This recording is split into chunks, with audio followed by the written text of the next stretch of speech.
야고보서 2장 10절에서 13절 말씀 우리 같이 읽겠습니다. 누구든지 온 율법을 지키다가 그 하나를 범하면 모두 범한 자가 되나니 간음하지 말라 하시니가 또한 살인하지 말라 하셨은즉 내가 비록 간음하지 아니하여도 살인하면 율법을 범한 자가 되느니라. 너희는 자유의 율법대로 심판받을 자처럼 말도 하고 행하기도 하라. 긍휼을 행하지 아니하는 자에게는 긍휼 없는 심판이 있으리라. 긍휼은 심판을 이기고 자랑하느니라. 아멘. 야고보서 20번째 시간입니다. 하나님과 친해지기입니다. 지난 시간에 하나님 사랑, 이웃 사랑, 그리고 서로 사랑으로 이어지는 그 율법의 완성에 대해서 우리가 살펴봤습니다. 하나님을 사랑한다는 것은 내가 하나님을 막 사랑해 주는 게 아니라 하나님이 그 아들을 통하여 우리를 사랑해 주셨고 우리는 그 사랑을 잘 받고 기뻐하며 감사하면 그게 하나님 사랑이에요. 그렇죠? 그게 그리스도 안에서 너희를 향한 하나님의 뜻. 그래서 항상 기뻐하라, 감사하라, 범사이기 이렇게 나오는 거예요. 그리고 또한 이웃 사랑이라는 건 역시 선한 사마리아인으로 오신 예수 그리스도의 사랑을 잘 받는 거. 그리고 그로 말미암아 죄 사함을 받아야 하는 자임을 고백하면 그들이 그리스도의 몸된 교회라 하고, 그리고 그리스도는 자기 몸을 사랑하듯이 우리를 사랑해 주시는 분. 그러니까 이웃 사랑하라는 계명을 지키라는 건 뭐예요? 예수 그리스도만 의지해. 머리이신 그리스도를 의지해. 그렇게 이야기를 하는 것이죠. 그리고 그렇게 하나님과 그 아들 예수 그리스도의 사랑을 받아 구원에 이른 자들을 하나님 나라의 상속자라 하고, 모두가 그렇게 구원에 이르기 때문에 차별하지 말고 외모로 판단치 말아라. 그런 이야기들로 이어지는 것을 우리가 살펴봤습니다.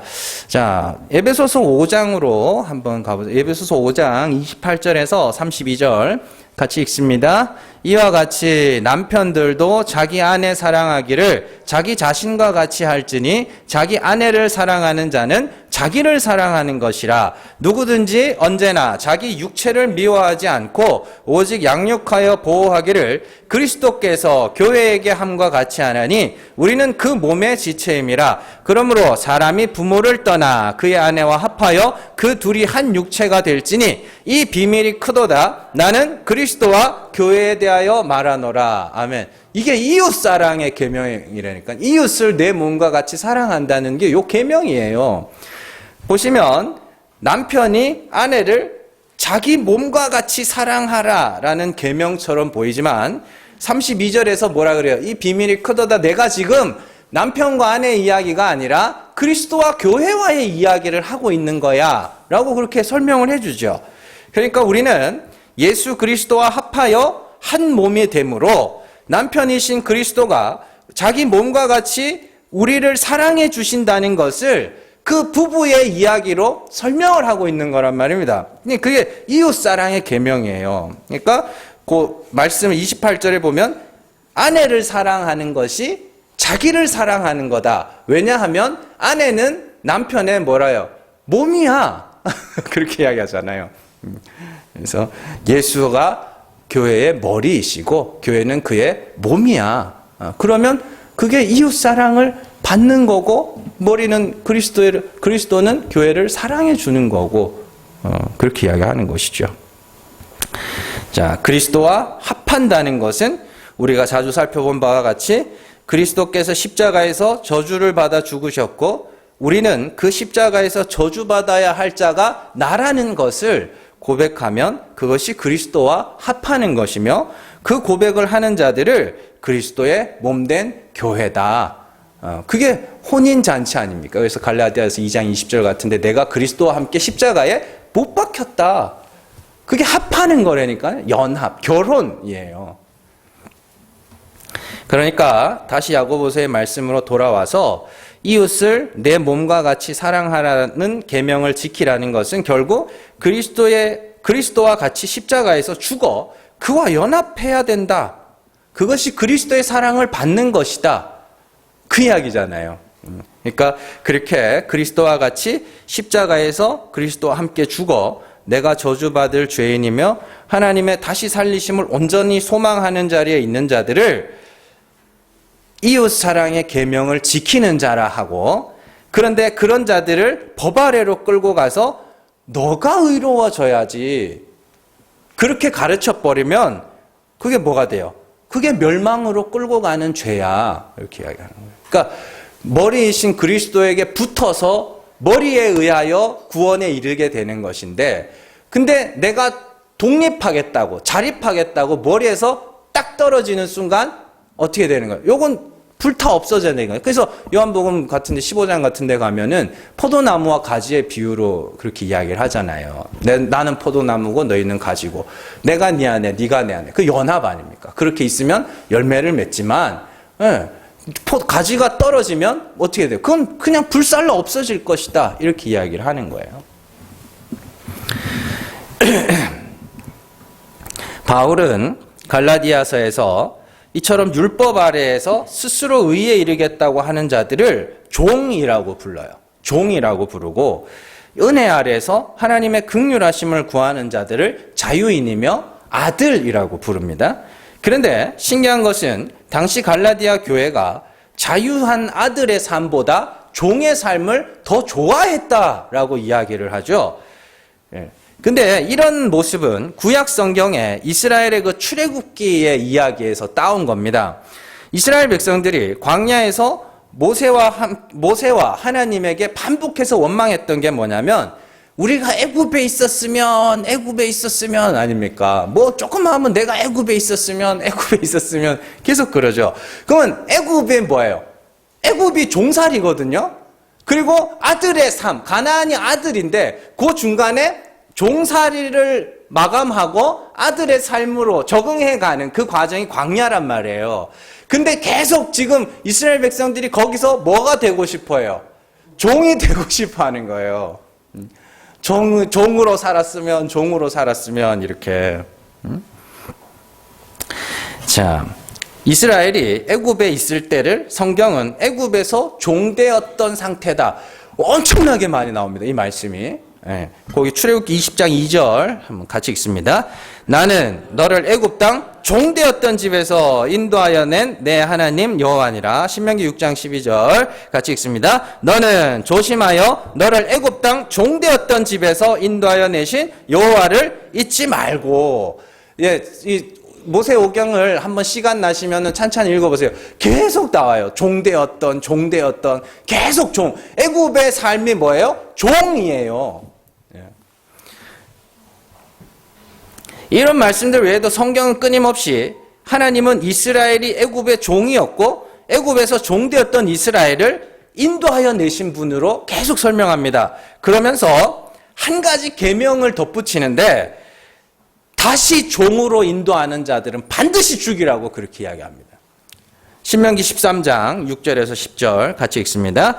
내 어머니의 아들 곧 내 형제나 내 자녀나 내 품의 아내나 너와 생명을 함께하는 친구가 가만히 너를 꾀어 이르기를 너와 네 조상들이 알지 못하던 다른 신들 곧 네 사방을 둘러싸고 있는 민족 혹 내게서 가깝든지 내게서 멀든지 땅 이 끝에서 저 끝까지 있는 민족의 신들을 우리가 가서 섬기자 할지라도 너는 그를 따르지 말며 듣지 말며 긍휼히 여기지 말며 애석히 여기지 말며 덮어 숨기지 말고 너는 용서 없이 그를 죽이되 죽일 때에 네가 먼저 그에게 손을 대고 후에 뭇 백성이 손을 대라. 그는 애굽 땅 종되었던 집에서 너를 인도하여 내신 내 하나님 여호와에게서 너를 꾀어 떠나게 하려 한 자니 너는 돌로 쳐 죽이라. 아멘.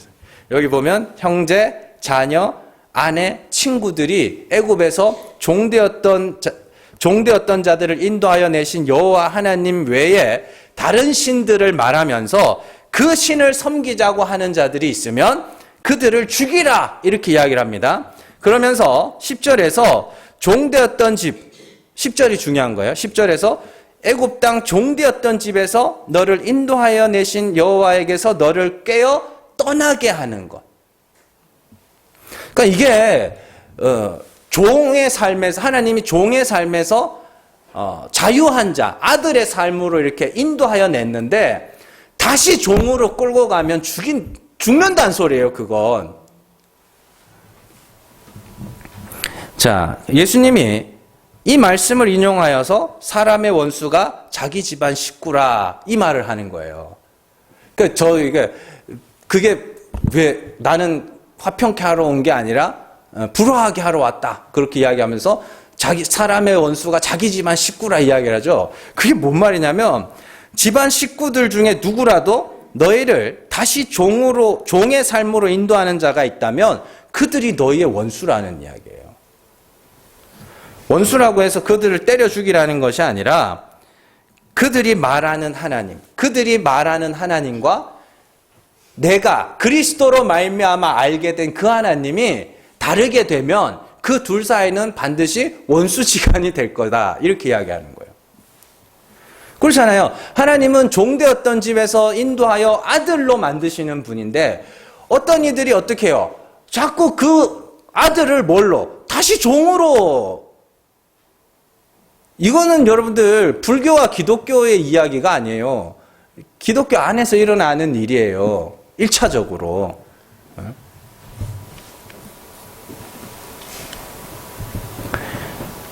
그래서 예수님이 마태복음 10장에서 화평을 주러 오신 분이 아니라 검을 주러 왔다는 말의 진의는 모든 세상이 알고 있는 하나님과 내가 나타낸 하나님이 반드시 다를 거라는 이야기예요. 참 하나님 외에 다른 모든 신들은 다 종의 삶으로 인도해 간다. 그 말이기도 해요. 그래요. 그 아덴에서 사도 바울의 설교가 그 내용이잖아요. 신이 있다면 신이 뭐가 부족해서 우리가 그들을 섬겨줘야 되겠느냐. 근데 이 세상에 존재하는 많은 신들은 전부 다 인간이 그 신을 섬겨줘야 돼요. 그거 아니면 인간이 신이 되든가. 그죠? 그러면 그 신은 뭐예요 도대체? 인간보다 부족한 자가 되는 거 아닙니까?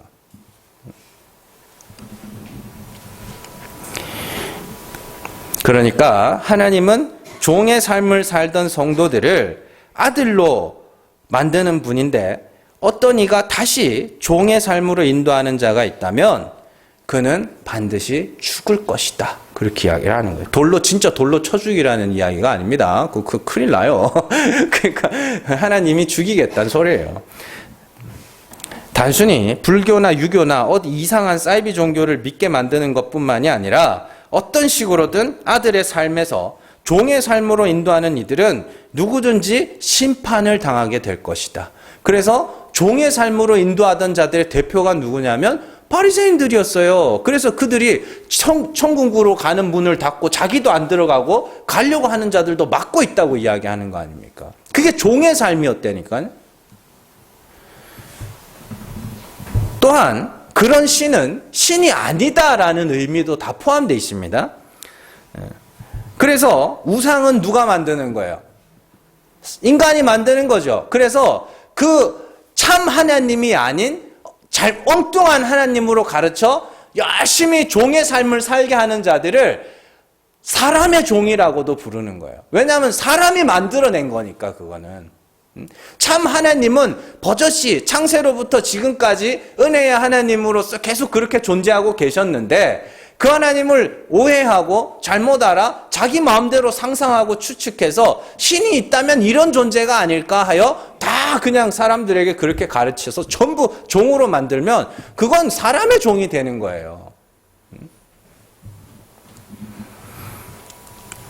그러니까 성경이라는 것이 굉장히 여러분들 중요한 겁니다. 성경책 펴놓고 설교한다고 그게 다 설교가 아니에요. 그들이 가르치는 하나님이 여러분들을 종의 삶으로 인도한다면 그건 거짓 선지자예요. 그게 아들의 삶으로 인도해 가야 되는 거지. 자, 그래서 하나님은 종되었던 집에서 이스라엘을 인도해 내시면서 그 이스라엘 백성들을 아들이라 불러요. 출애굽기 4장 22절 같이 읽습니다. 너는 바로에게 이르기를 여호와의 말씀에 이스라엘은 내 아들 내 장자라. 그러면 그렇죠. 아들이라고 부른다니까요. 종되었던 집에서 이스라엘을 건져내시면서 얘네들 다 뭐요? 내 아들이야! 이렇게 불러요. 그런데 다시 애굽으로 넣어주겠다 그러면 어떻게 되는 거예요? 큰일 나는 거죠. 그럼에도 불구하고 이스라엘 백성들은 광야에서 계속해서 애굽을 동경하며 애굽에서 종으로 살아가던 삶을 동경합니다. 계속 가고 싶어요, 거기로. 그죠? 애굽에 있었으면, 애굽에서 먹던 양식, 만나 이거 맛대가리 없는 거, 애굽에서 먹던 거, 부추, 파, 마늘 이런 거 먹고 싶다. 생선을 먹고 싶다. 뭐 그렇게 이야기하잖아요. 그래서 하나님이 그 종의 노예 근성, 종된 습성, 노예 근성을 40년 동안 뿌리 뽑으시는 거예요. 노예 근성을.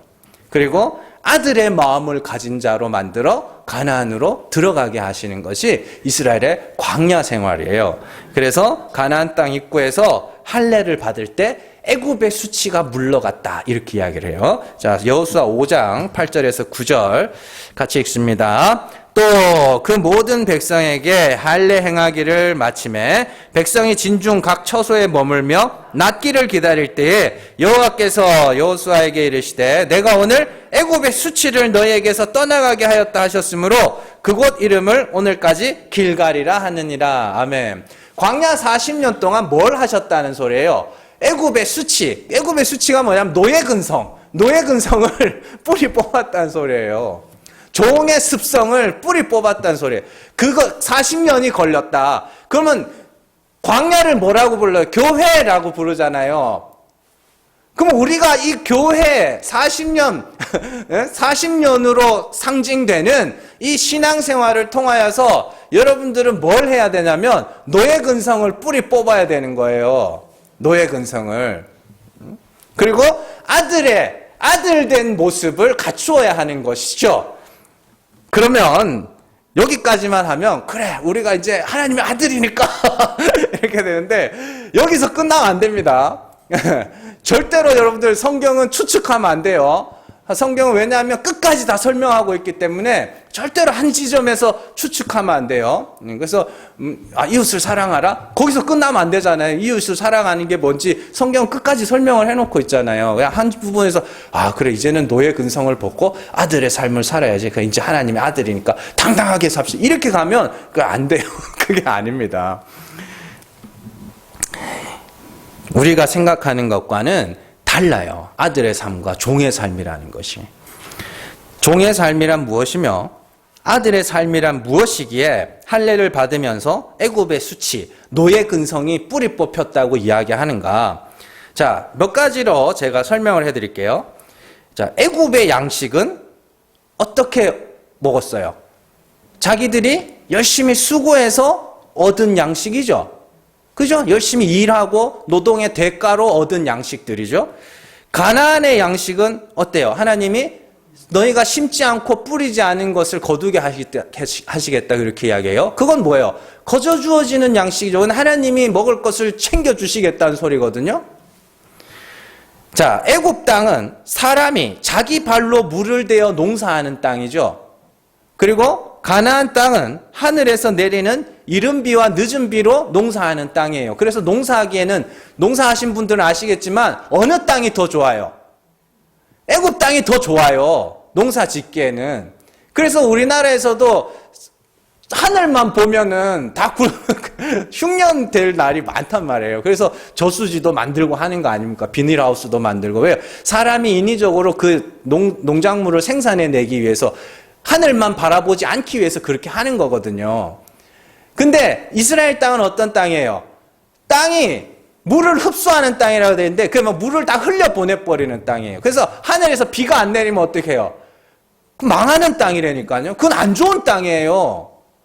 네.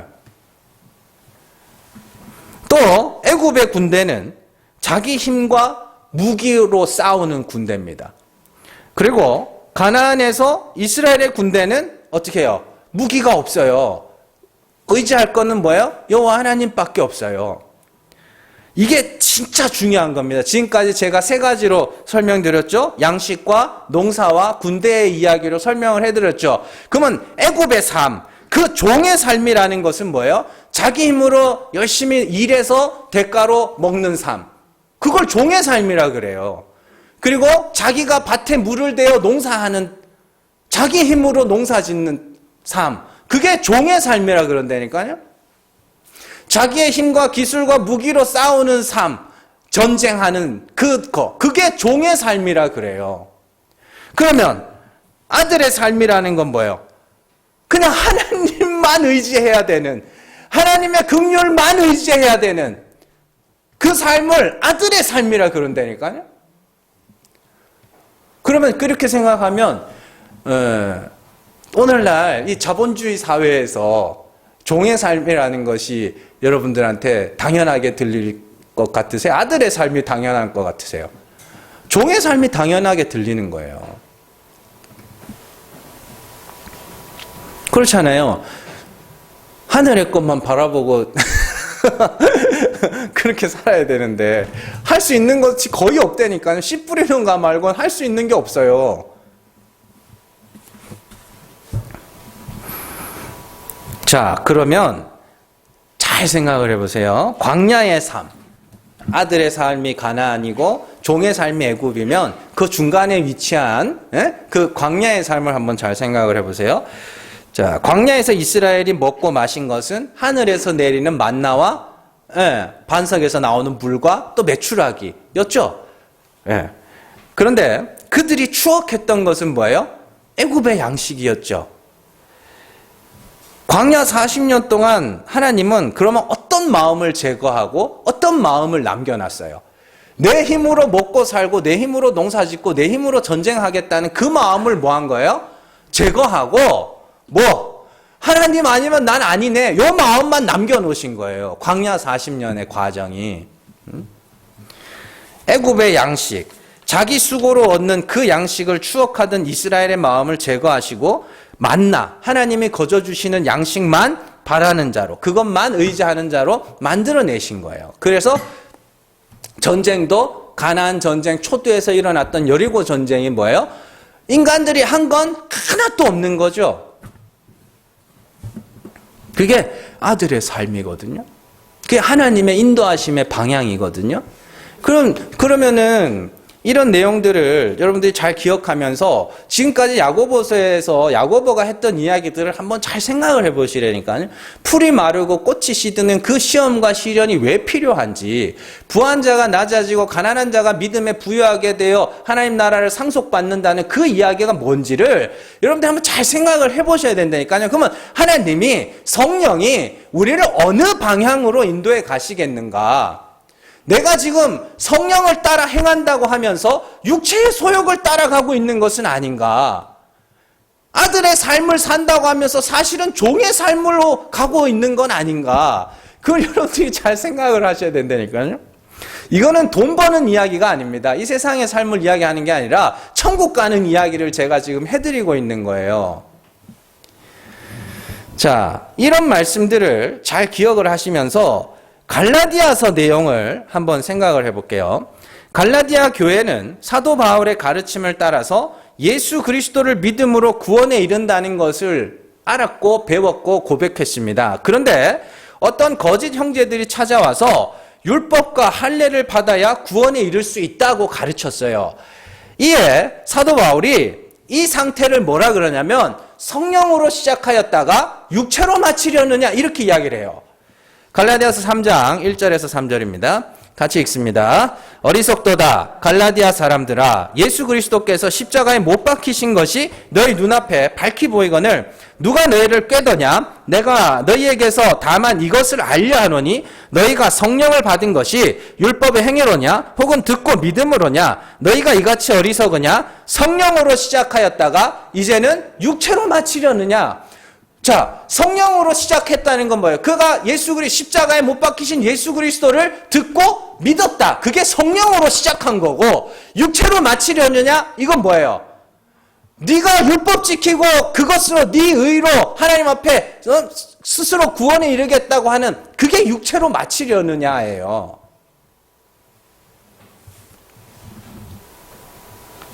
그런 거예요. 성령으로 시작하였다는 것은 예수 그리스도께서 십자가에 못 박히신 것을 듣고 믿었다는 것이고, 육체로 마친다는 것은 그리스도만을 전적으로 신뢰하는 자가 아니라 율법 아래로 돌아가서 거기서 다시 종의 삶으로 내 힘으로 자립해보겠다. 하나님 앞에서 내가 자립해보겠다. 그 삶으로 돌아가려고 그러는 거야. 이렇게 이야기를 하는 거예요. 그렇다면 갈라디아서 5장에서 나오는 성령의 인도하심과 육체의 소욕이 무엇인지도 이해할 수 있어요. 갈라디아서 5장 16절에서 18절입니다. 같이 읽습니다. 내가 이르노니 너희는 성령을 따라 행하라. 그래야면 육체의 욕심을 이루지 아니하리라. 육체의 소욕은 성령을 거스르고 성령은 육체를 거스르나니 이 둘이 서로 대적하므로 너희가 원하는 것을 하지 못하게 하려 함이니라. 너희가 만일 성령의 인도하시는 바가 되면 율법 아래에 있지 아니하리라. 아멘. 이런 거니까, 그러니까 육체의 소욕, 그러니까 사람들이 그냥 그냥 생각하는 수준이 다들 비슷하니까 그냥 엉뚱한 소리도 하는데, 육체의 소욕이라는 건 결국 내가 의롭게 되겠다. 내가 거룩한 자가 되겠다. 그게 육체의 소욕이에요. 그래서 그들에게는 율법이 뭐예요? 내가 지켜내야 할 법으로 보이게 되고, 그걸 열심히 지켜서 뭐 하는 거예요? 내가 거룩한 자가 돼야지, 이렇게 가는 거라니까요. 그리고 더 많은 법들을 거기서 더 뽑아내서, 그러면 성령의 인도하심은 난 예수 아니면 안 돼. 난 예수 아니면 아무것도 아니야. 난 거룩하지 못해. 그리스도 때문에 겨우 구원받는 거지. 이게 성령의 인도하심이라니까요. 그래서 성령을 따라 행한다는 것은 은혜 아래서 거기서 그리스도의 십자가만을 의지하고 자랑하며 하나님의 긍휼하심만을 바라는, 그게 아들의 삶이고, 그게 아들의 삶이에요. 육체의 욕심이라는 것은 내가 할례든 율법이든 윤리든 도덕이든 뭐든지 내 힘으로 열심히 지켜서 독립해 보겠다고 하는 종의 삶을 말하는 거예요. 그 둘이 다 우리 안에 있다고 그러잖아요. 그죠? 우리 다 우리 안에 있다고 그러잖아요. 실제로 그렇거든요. 실제로. 그러면서 바울이 너희는 성령을 따라 행하라. 너희의 의지를 발동하여 그 성령이 인도하시는 그 방향으로 가야 돼. 이렇게 이야기를 하는 것이죠. 아들의 삶을 추구하라는 겁니다. 그래서 성령을 따라 행하면 어떤 일이 생기게 돼요? 자랑들이 많아지는 게 맞는 거예요? 없어지는 게 맞는 거예요? 예, 없어지는 게 맞는 거예요. 여러분들의 죄가 드러나는 게 맞는 거예요? 아니면 감춰지는 게 맞는 거예요? 예, 드러나는 게 맞는 거예요. 그렇다고 막 죄를 지으라는 게 아니라, 여러분들이 그동안 여러분들이 스스로 생각하던 자기 자신의 모습들이 깨져야 된다는 소리예요. 그로 인해서 예수의 십자가가 점점 더 선명하게 나의 것으로, 그거 아니면 안 되는 것으로 이렇게 보여야 되는 거거든요. 그게 아들의 삶이에요. 육체의 욕심을 따라 행하게 되면 내가 행한 이것과 저것, 내가 행한 모든 것에 특별한 의미를 부여하게 되죠. 난 이거 했어, 저거 했어, 이렇게. 그것으로 스스로를 존귀하며 경건하다 생각하게 돼요. 그 둘이 우리 안에서 싸우고 있는 겁니다. 광야에서 만나를 먹고 살면서도 애굽을 추억하던 이스라엘의 마음이 우리 안에서 동일하게 일어나고 있는 거예요. 그러나 택하신 성도는 반드시 애굽을 추억하는 그 마음을 죽이고 만나만 먹게 하시는 것이고, 육체의 욕심을 따라 내가 스스로 의에 이르고자 하는 그 마음을 반드시 죽이시고 십자가만 의지하고 십자가만 자랑하게 돼요. 그래서 빌립보서에서 사도 바울이 이렇게 이야기하는 거예요. 육체를 신뢰하지 않고 그리스도로 자랑하는 우리가 뭐요? 예, 할례파다. 애굽의 수치가 물러간 자다. 그게 그런 거예요. 그러니까 여러분들이 하나님의 인도하심의 방향이 어디인지를 확실하게 알고 그 인도하심을 따라가야 돼요. 그래서 갈라디아서에서도 사도 바울은 종과 아들의 이야기를 또 하고 있어요. 5장, 갈라디아서 5장 1절에서 4절입니다. 같이 읽습니다. 그리스도께서 우리를 자유롭게 하려고 자유를 주셨으니 그러므로 굳건하게 서서 다시는 종의 멍에를 매지 말라. 보라, 나 바울은 너희에게 말하노니 너희가 만일 할례를 받으면 그리스도께서 너희에게 아무 유익이 없으리라. 내가 할례를 받는 각 사람에게 다시 증언하노니 그는 율법 전체를 행할 의무를 가진 자라. 율법 안에서 의롭다함을 얻으려 하는 너희는 그리스도에게서 끊어지고 은혜에서 떨어진 자로다. 할례라고 이렇게 돼 있지만 이걸 행위라고 바꿔도 돼요. 네가 의롭다고, 네가 의에 이르게, 네가 거룩해지겠다고 그 마음을 갖고 있다면 그는 율법 전체를 다 행할 의무를 가진 자이고 그는 은혜가 필요 없는 자라는 소리예요. 그러니까 그 어떤 법도 교회 안에 들어와서는 안 된다는 소리예요. 권면 이런 수준이 아닙니다.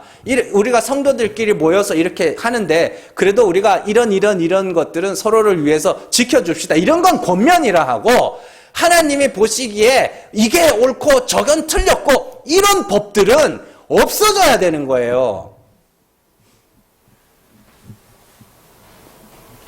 그래서 종의 멍에, 종의 삶, 율법 아래에서 그 하나의 법이라도. 그러니까 지금 교회들이 얼마나 웃겨요. 율법에는 관습법이 있고 제사법이 있고 도덕법이 있는데 관습법과 제사법은 예수 그리스도께서 다 완성하셨고 도덕법은 우리가 지켜야 한다고.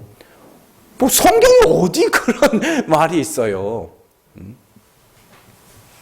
그래가지고 그런 자들에게 지금 바울이 하는 말, 그래? 도덕법? 그래, 도덕법을 잘 지키면 하나님이 의롭다 해주는 거야? 그러면 다 지켜, 할 거면. 음식도 가려 먹고 율법의 계명들 다 지켜. 지금 바울이 그 이야기 하는 거예요.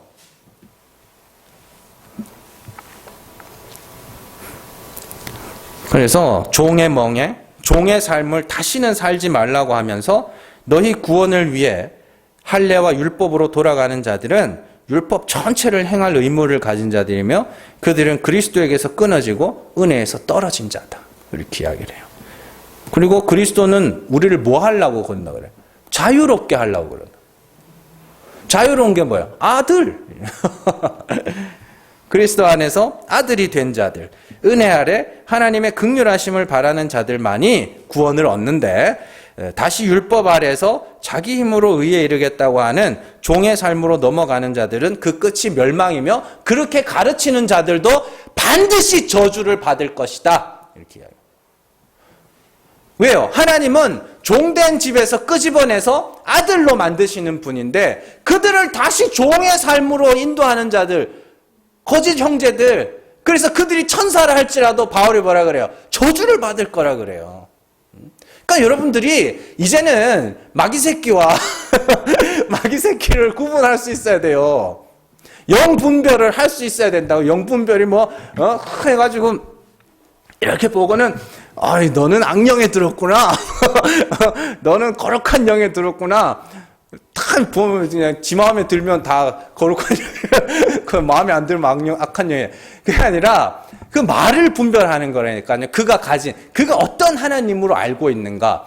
그래서 그들이 하는 말을 잘 듣고 저건 아닌데, 저건 진리가 아닌데, 저 사람이 말하는 하나님은 참 하나님이 아닌데, 요걸 분별해내는 걸 뭐라 그러냐면 영 분별이라 그래요. 대단한 어떤 게 있는 줄 아세요? 자, 그래서 우리가 우리의 의지를 발동하여 해야 할 일은 육체의 소욕을 제어하는 일. 베드로도 똑같이 너희의 육체의 정욕을 제어하라. 이렇게. 너희가 스스로 의롭게 되겠다. 그리스도 말고 나도 예수 아니라도 나도 얼마든지 거룩하게 될 수 있다. 그게 육체의 정욕인데 그건 반드시 제어해야 되는 일이야. 이렇게 이야기하는 것이죠.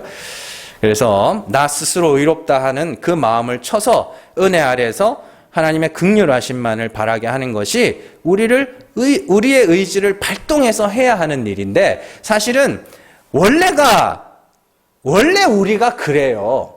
원래 우리가 그렇게 거룩하지도 경건하지도 않다고요. 원래가. 그런 의미에서 현실에 눈을 뜨라는 것이고 그럼에도 우리는 자신을 향한 환상에 사로잡힐 때가 있어요. 여러분들은 환상에 사로잡혔는데 자기 자신에 대한 환상에 사로잡혀 있다니까요. 난 특별해. 나는 다른 사람들보다 좀 더 특별한 존재야. 별나면 별났지 특별하진 않아요. 별난 거지 뭘 특별해요. 특별하긴. 난 좀 더 신령해. 그런 짓거리 하지 말란 소리예요. 그게 환상 속에 살고 있는 거예요. 그래서 젊은 사람들이 그 환상 속에 굉장히 많이 살거든요. 특히 20대. 사춘기 지나면서 막 그죠? 요즘에는 뭐 더 내려갔으니까. 중2병 막 이래가지고 막 손에서 불 나가는 줄 알고 막 이러고 다닌다고요. 환상 속에 사로잡혀서. 이제는 좀 환상 속에 사로잡히지 말고 자기 자신에게 눈을 뜨라는 거예요. 그렇게 여러분들이 그렇게 경건하지도 거룩하지도 못해요. 그러니까 원래 자리를 가서 진짜 자기 자신을 알고 하나님의 긍휼하심을 구하면 되는데 그걸 벗기가 싫은 거예요. 그 환상에서 벗어나는 것을 육체의 소욕을 제거하는 거라 그렇게 이야기를 하는 겁니다. 오늘 말씀에서 야고보 또한 바울과 똑같은 말을 하고 있습니다. 온 율법을 지키다가 하나를 범하면 모두 범한 자가 된다. 이 말을 왜 하는 거예요? 부자들이 뭐 하니까 율법 아래로 끌고 법정으로 끌고 간다는 걸 율법 아래로 끌고 간다 했잖아요. 부자들이 너희를 율법 아래로 끌고 갈 건데 너네 율법 아래 가잖아? 그러면 거기서 하나만 어겨도 다 어긴 거야. 너는 절대 율법 아래에서 종의 삶으로 네가 거룩해지겠다 하는 그런 생각 하지 말라는 이야기예요. 그 이야기라니까요. 하나님이 간음이나 살인과 같은 법을 주셨는데 그 법 중에 하나라도 범하면 다른 모든 율법을 범한 게 되니까 너네는 절대 율법 아래 가서 네가 의롭다고 하지 마. 그 이야기예요. 그러면 야고보가 왜 이 말을 하고 있는지가 중요한 것이죠. 2장 초두에서 야고보는 사람을 차별하여 대하지 말라 그렇게 이야기합니다. 그리고 사람이 뭘 갖고 차별했어요? 율법의 행위를 갖고 교회 안에서 저 사람은 더 거룩한 자, 더 신령한 자, 저 사람은 몇 점짜리, 이 사람은 몇 점짜리 이렇게 서로 차별하고 외모로 판단하고 그러고 있었단 말이죠. 그리고 부자들을 귀한 자라, 존귀한 자라, 가난한 자, 난 예수 아니면 아무것도 아니에요 하는 그 자들을 그냥 비천한 자로 이렇게 여겨서 서로 차별하고 있었단 말이에요. 그러면서 부자들은 너희를 율법 아래로 끌고 가는 자들이야 이렇게 이야기를 해요. 그럼 이에 대해서 야고보는 하나님은 가난한 사람을 믿음에 부여하게 하셔서 그들을 하나님 나라의 상속자로 삼으시는 분 이렇게요. 그러니까 그 5절 말씀에서 약속하신 나라를 상속으로 받게 하지 아니하셨느냐. 그러니까 그 단어가 상속자예요. 상속자는 뭐예요? 아들이라니까요. 그러면 잘 보세요. 아들들은 어떤 삶으로 인도된다는 거예요? 1절부터 가난하여 믿음에 부여한 자, 그죠? 푸른 마르고 꽃은 시드는 그런 삶, 믿음의 시련을 겪는 자, 그죠? 예. 아들의 삶이에요, 그게. 하나님의 아들을 그렇게 끌고 간다는 소리예요.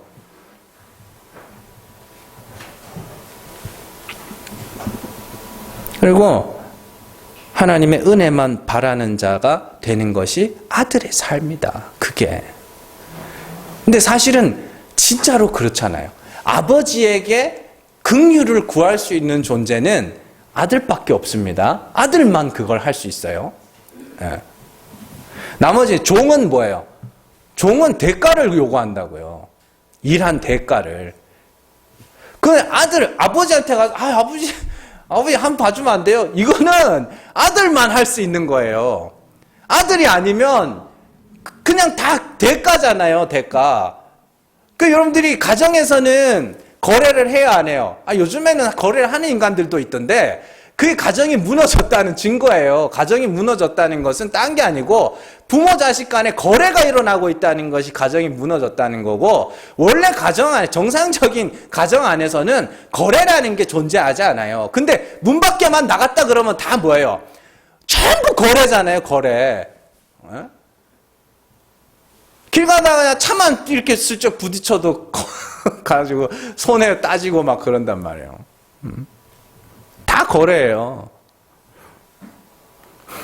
그래서 아버지에게 긍휼을 구하고 은혜를 구하고, 요거는 아들만이 누릴 수 있는 특권이거든요. 그 아들의 삶으로 인도해 가는 거예요, 하나님이. 그러니까 하나님한테 자꾸 거래하려 그러지 마세요. 하나님, 내가 이거 해줄 테니까 하나님 요거 해주세요. 그런 거 하지 마시라고요. 그렇게 성도는 죽음을 거쳐 하나님의 은혜에 의하여 생명으로, 약함을 거쳐 하나님의 은혜를 통한 강함으로, 없음을 거쳐 하나님의 은혜를 통한 있음으로 가야 되는 자들이라, 이 땅에서 자기의 행위를 나타내고 자랑하기보다 하나님의 은혜만을 의지하는 자들로 그렇게 인도되어져 가는 거예요. 이게 굉장히 중요한 거예요. 그러니까 처음에 예수를 믿어도 그 사람 마음에는 항시 그 마음 한켠에 내가 뭔가를 했다는 마음들이 있거든요. 근데 그걸 부추겨 주는 자들이 거짓 선지자라 그래요. 그 마음 한켠에 그래도 내가 이런 건 하지 않았나 하는 그 마음까지도 다 믿음이 장악해 가는, 그게 진리라니까요. 그래서 예수 안 믿는 사람들, 우리 어느 권사님이 전도를 하시는데 그랬대요. 예수 믿어야 된다고, 예수 믿어야 구원받고, 우리 다 죄인이기 때문에 예수를 믿는 거 아니면 구원에 이룰 수 없다고 했더니, 예수를 안 믿는 사람이 교회도 안 나가는 사람이에요. 근데 나는 착한 짓 많이 해서 하나님이 나는 지옥 안 보낼 거라고 그러더래요. 근데 그 권사님이 뭐라고 하냐면, 그거 다 네 덕 보려고 한 거 아니냐, 정말로 그 사람을 사랑해서 한 거냐, 그 사람을 통해서 네 덕 보려고 한 거 아니냐, 그걸 하나님 앞에 하나님이 그걸 귀하다 여기겠어? 뭐 그랬다고 그러시는데, 잘한 거예요. 그게 맞는 거예요. 믿음만 있어야 돼요. 믿음만.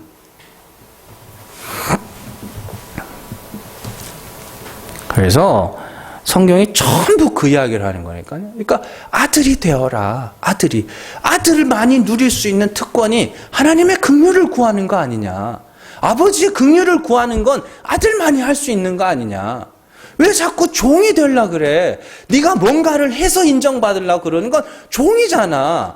실제로 여러분들이 가정에서 자녀들을 사랑하는 거는 그 자녀가 뭔가가 돼서 사랑하는 게 아니라니까요. 존재만으로 사랑해 주는 거지.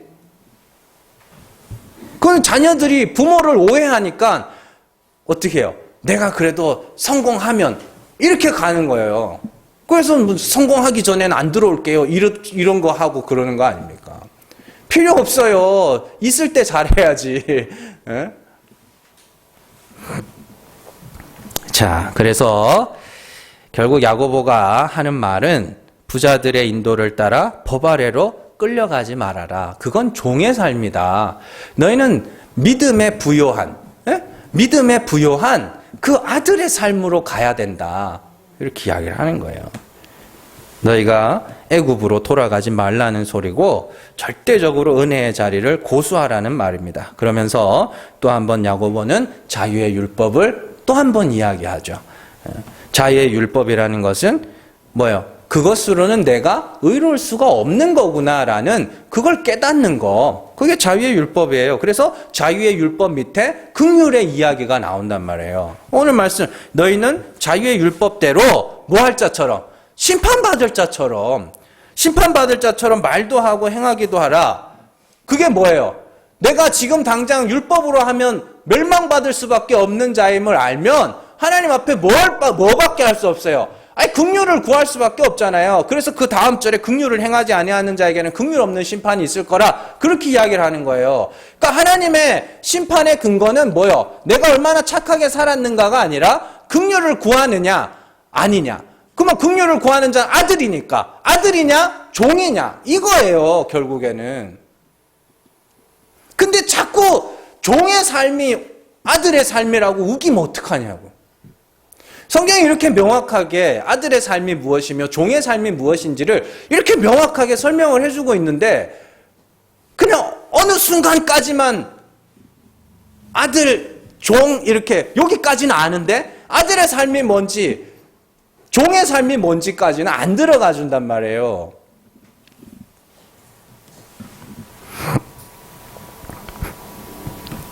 성경은 하나님이 긍휼이 풍성하신 하나님, 긍휼이 많으신 하나님이라고 성경에 반복해서 기록해 놓고 있습니다. 시편 103편 8절 같이 읽습니다.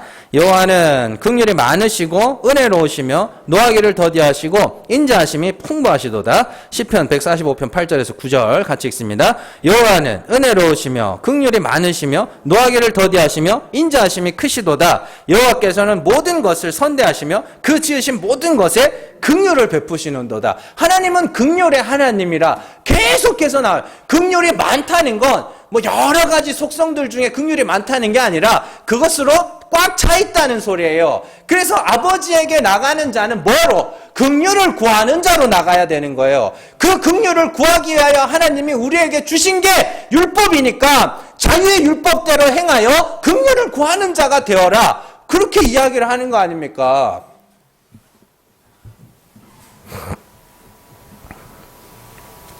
그래야 감사와 찬송이 있죠. 그래야 하나님이 좋아질 거 아닙니까? 그런 거예요. 그렇게 아버지 하나님의 긍휼로, 하나님이 긍휼로 충만하신 분이라는 것을 아는 아들은 그 앞에 긍휼을 구하는 자로 나가게 되어 있어요. 그들에게만 하나님의 심판이 비켜가는 거예요. 부자들의 가르침은 사람을 종의 삶으로 인도합니다.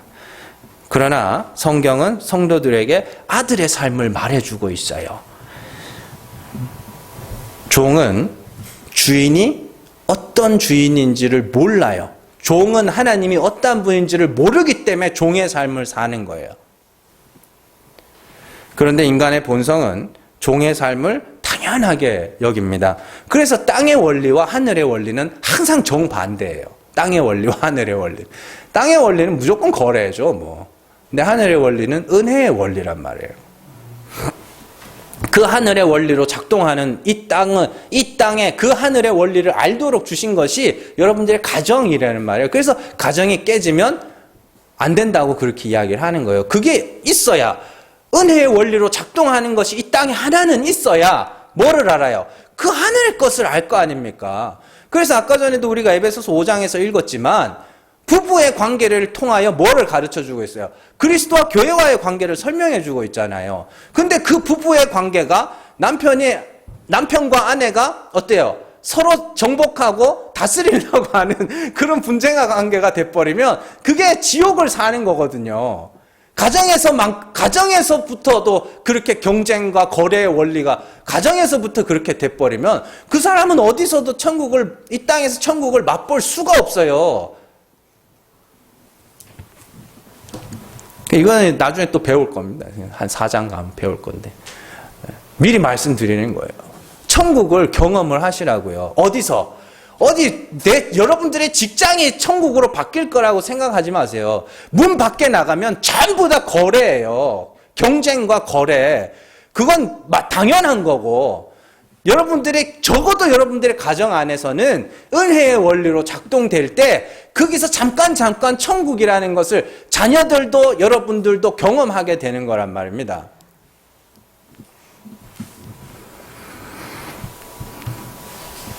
그런 거예요.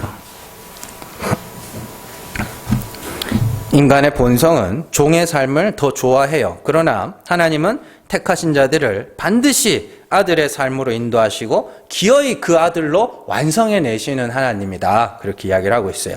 그래서 우리를 올가매는 종의 율법에서 벗어날 수 있어야 돼요. 이제는 자유의 율법으로 행하여 주의 긍휼하심을 구하게 되는 그 아들의 삶, 그 자리로 여러분들이 인도되어져 가야 된단 말입니다. 이러한 종과 아들의 이야기를 잘 설명해 준 것이 갈라디아서에 나오는 하갈과 사라의 이야기죠. 그래서 하갈은 종으로서 신의 산 언약, 율법이죠. 신의 산 언약을 상징하고 사라는 새 언약, 은혜 언약을 상징하는 여자라 그래요. 그래서 하갈은 육체로 낳은 아들이 있고 하나님은 그 육체로 낳은 것을 반드시 뭐하라 그래요? 버려야 된다. 그렇게 이야기를 하고 사라는 육체로 낳은 아들이 없는 상고를 알지 못하는 여자라고 이야기를 합니다.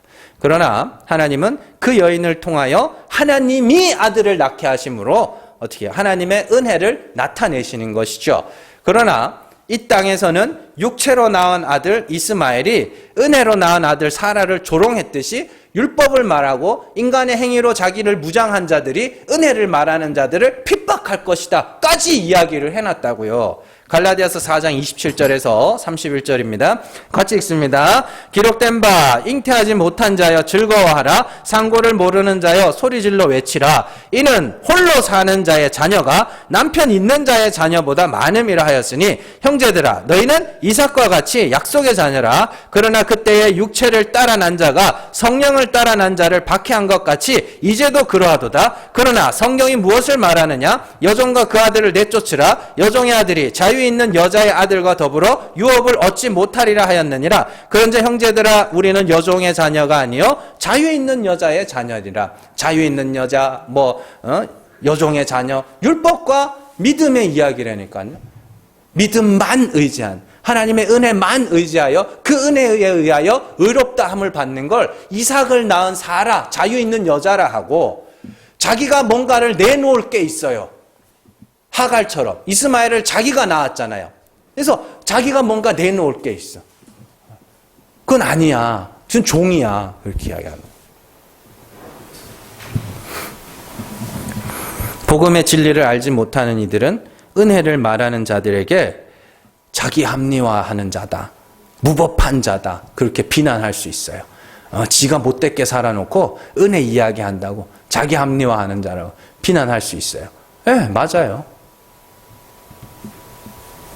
그래서 사람이 사람답게 살아야 한다고 윤리적 잣대를 들이밀 수도 있습니다. 그러나 그러한 윤리적 잣대나 그들이 말하는 깨끗한 삶, 도덕적인 삶 같은 것들은 이 땅을 살아가는데 어느 정도 필요한 것이지 그것으로 하나님 앞에 의롭다함을 받을 수 없다. 그냥 필요한 거예요. 돈 같은 거예요. 여러분들 세상에 그 누구도 죽을 때 돈 갖고 갈 수 있을 거라고 믿는 사람 단 한 사람도 없어요.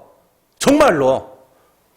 그건 그냥 누가 그 장례하는 사람들 있잖아요. 그 사람들이 다 꾸며낸 이야기거든요. 그래서 이렇게 노잣돈 수입힐 때 시체에 수입할 때 그 지팡이를 꼬아서 만든다고요. 거기 노잣돈 꽂아주세요 이러면서 돈 갖다 주면 돈 꽂아가는데 몰래 다 빼가요. 그리고 또 막 상여 메고 가다가 상여가 안 나간다고 막 되게 연기 잘해요. 못 나가 진짜 안 나가는 거죠. 상여가 안 간다고. 왜 돈 주면 가냐고 또 그 상여는. 예? 그리고 관 묻고 나서도 이거 밝게 하잖아요. 봉분 바른 거. 그거 할 때도 막 노잣돈 달라고 자기들이.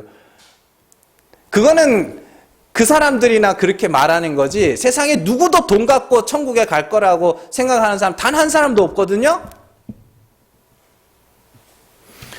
이 땅에서 윤리와 도덕 이런 것들은 그런 돈 같은 거예요. 이 땅에 살아가는 동안 그냥 필요한 것이지 그걸 내가 그렇게 착하게 살고 그렇게 했다고 하나님 앞에 내가 더 귀한 자가 되는 게 아니란 말이에요. 그렇게 살지 말라는 게 절대 아닙니다. 착하게 이왕이면 착하게 사시고 이왕이면 법 지키면서 사세요. 그 괜히 욕먹을 필요 뭐 있어요. 요만한 그 법이라도 어기면은 벌금 내고 하는데 뭐들로 이렇게 고생을 해요. 그러나 중요한 것은 하나님 앞에서 우리가 그냥 죄인일 뿐이며 그의 긍휼하심만이 나를 구원할 수 있다는 그 마음을 여러분들이 일평생 지켜야 된다는 소리입니다. 그런 거예요. 여러분들 짐승들 사이에서 짐승들끼리 예쁘다고 하면 사람도 그것을 예뻐해 줘야 돼요? 예? 아니 쥐들이 있어요. 쥐들이 있는데 그 쥐들끼리 자기네들이 미스 쥐 이러면서 이쁘다 하면 나도 걔를 막 이뻐해 줘야 되는 거예요? 아니에요. 그냥 나보고 꼬리 흔들면 걔가 좋은 거지. 그런 거 아닙니까? 하나님이 긍휼이 풍성하신 분인지를 알고 그 긍휼을 구하는 자들을 아들이라 불러주시는 것이지 인간들이 아무리 서로를 존경하다 할지라도 그것이 하나님의 마음을 움직일 수는 없는 거예요. 자유한 자가 되셔요. 자유한 자. 자유가 뭐라고요? 긍휼을 구하는 아들. 내 마음대로 하는 게 자유가 아니고 긍휼을 구하는 아들. 그게 자유라니까요.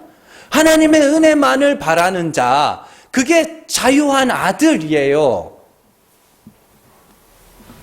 종이 되고자 하는 마음을 하나씩 하나씩 제거해 가면서 완전한 아들의 삶으로 한 걸음씩 나가서 결국에는 애굽의 수치, 노예 근성을 벗어버리고 완전한 아들의 삶에 다다랐을 때 하나님이 우리를 거기에 앉히시는 거예요. 그래서 뒤에 가면 하나님이 너희를 높이시리라. 너희는 낮은 곳에 있어라. 그렇게 이야기를 하는 거란 말이에요. 그러니까 이 땅에서도 자녀에게 그 아버지라는 존재는 굉장히 특별한 의미를 갖고 있습니다. 요즘에 간간히 들려오는 이야기들이 이 자녀들이 돈이 필요할 때만 아버지를 찾는다. 아버지가 돈이 없으니까 저희 애들은 찾지도 않아요. 근데 그래서 돈이 필요할 때만 아버지를 찾는 거예요. 그러니까 그리고 용돈을 얻고 나면 그냥 아버지를 찾지도 않고 방구석에 들어가가지고 나오지도 않아요. 예, 아버지는 맨날 혼자 있어. 아니 근데 집사람 아내도 그러면 안 되는데 그렇게 돼 있는데 우리의 신앙생활이 그렇게 돼 그런 것 같아요. 그냥 내가 뭔가 필요한 게 있을 때만 하나님을 찾고 그냥 하나님이라는 존재 자체. 예? 그 하나님은 왠지 불편한 하나님으로 생각하는 건 아닐까. 그렇게 생각될 때가 있어요. 저부터도 그런 것 같아요. 그래서 용돈 받을 때만 아버지한테 와서 용돈 받아가고 평소에 집에 있으면 아버지 근처에도 안 오는 그런 거. 그런데 그거는 진짜 신앙생활이 아닙니다. 그러니까 단번에 그렇게 되라는 게 아니고 우리는 이 40년 광야와 같은 이 교회 생활을 통하여서 하나님이 뭔가를 줘서 필요할 때만 찾는 게 아니라 그냥 하나님 자체가 좋아져야 되는 거예요. 그래서 아버지가 가까이 다가가기 힘든 그런 분이 아니라 그냥 옆에 다가가고 싶은 한 걸음 더 죽게 가까이 그 이야기라니까요. 그게 아버지와 화목하게 되는 거거든요. 그래서 천국 같은데 천국을 설명하는 사람들도 보면은 가면은 뭐 우리가 원하는 게 다 있다고. 그게 중요한 게 아니에요. 그 아버지가 있는 데인데 아버지가 있어야 될 거 아닙니까? 근데 아버지랑 화목하지를 못하니까 다른 건 다 있고 그 하나님은 좀 불편해 왠지. 아유 없었으면 좋겠어. 그게 불화한 거라니까요. 아버지랑. 거기가 무슨 천국이에요. 시집이지 시집살이지. 시댁에 가서 있으면 어때요? 빨리 집에 가고 싶죠. 거기가 무슨 천국이야. 아닙니다. 여러분들 하나님하고 좀 친해지세요. 하나님하고. 왜요? 하나님이 어떠한 분인지를 우리에게 나타내 주셨잖아요. 하나님이 긍휼의 하나님이시다. 하나님이 우리에게 뭔가 어떤 특별한 존재가 되길 원하시는 것이 아니라 너 원래 특별하지 않으니까 그냥 나와. 나한테 오기만 해. 그럼 내가 받아줄게. 하나님이 그렇게 우리에게 나타내 주신 거란 말이에요. 그러면 그냥 가면 돼요. 그렇게. 그러니까 너무 부담을 갖고 하나님과 우리 사이에 너무 많은 법들이 있다 보니까 부모 자식 간에 그러니까 아버지와 자녀들 사이에도 너무 많은 법들이 존재하다 보면 그만큼 벽이 높아지고 두꺼워지는 거거든요. 하나님이 지금 그 벽을 없애가시는 거예요. 잘 기억하시고 하나님하고 좀 친해지세요. 나 하나님 필요해요. 하나님 없으면 안 돼요. 그렇게 그 자리로 여러분들이 아들의 삶으로 인도되어져 가는 사람들 되시기를 주님의 이름으로 축원합니다. 기도하겠습니다.